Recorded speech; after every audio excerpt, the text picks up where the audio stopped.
తెలుసు బతుకంటే బొమ్మల ఆట అని తెలుసు,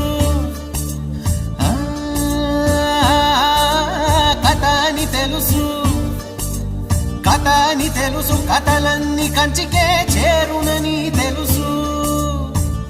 తెలుసు తెర తొలుగుతుందని, తెలుసు తెల్లారుతుందని, తెలుసు ఈ కట్టె పుట్టుకుమంటదని, తెలుసు ఈ మట్టి మట్టిలో కలిసిపోతదని.